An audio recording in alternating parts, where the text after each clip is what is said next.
This is a Hâck The Hague podcast. On this episode, how to switch to a career in cybersecurity.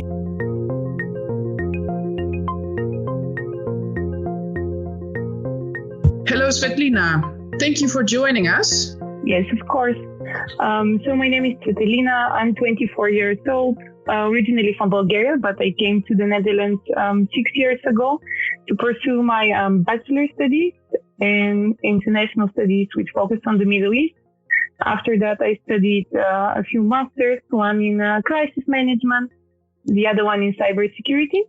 Currently, I'm a test engineer in the transition towards a product owner in the Dutch cybersecurity company called Cyberstrength. And also, I have a big passion for cybersecurity and security issues as a whole. And I like to label myself as a technology enthusiast. Well, you must be. But how did you get into IT? You already mentioned your studies, but what was the thing that made you switch to IT? Well, during my bachelor studies, I had the opportunity to do a minor in the Technical University in Delft. And this minor was focused a lot on security and technology as a whole. And I think that was the highlight of my bachelor. So, Tsvetelina, what is your experience getting into IT? Was it a positive experience or was it hard? I think I had the best experience ever. But in the beginning, it was quite hard because I didn't know where to start. So I decided to do it on my own at first by following some online courses. Some were a very good fit for me. Others were too complicated to follow without a teacher and without any guidance.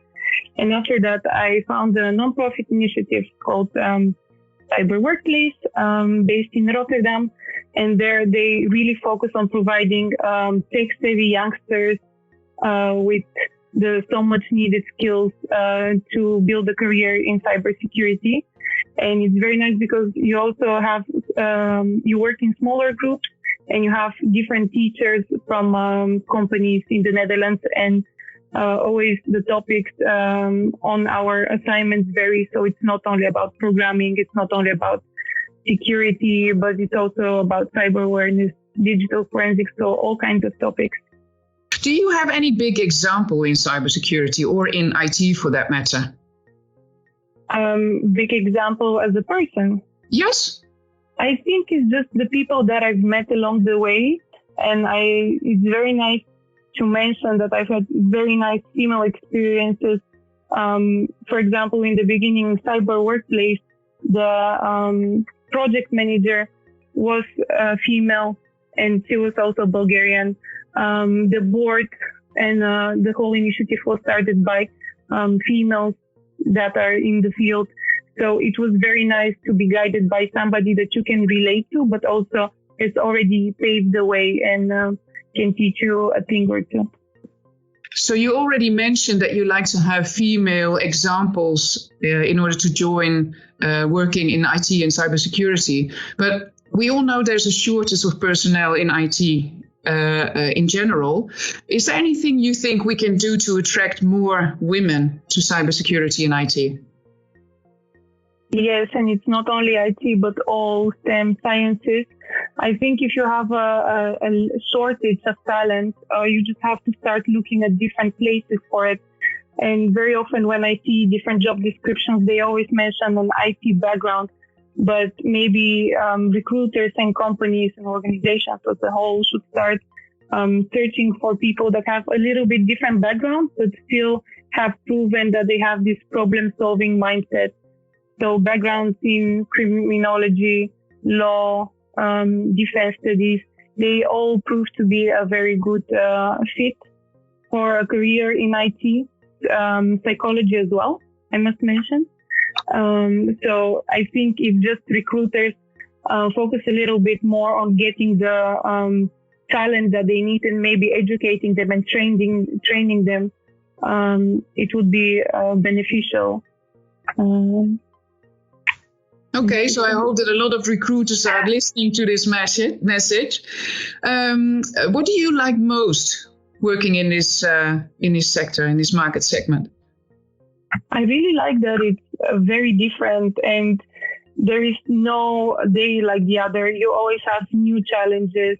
You always look into new developments. You have new security issues, so you can never get bored. And as IT is growing, cyber is growing, you should always stay on top of things, and you should constantly continue learning new stuff. So that's the thing I like the most. And because there's so many diverse projects and organizations, you also have to have a combination of different skills. So it's not only about technical skills, but it's also a lot about teamwork, transferring your knowledge to others. Also a little bit about project management, etc. So it's in a way very demanding then. Yes, or interesting, because every challenge is an opportunity.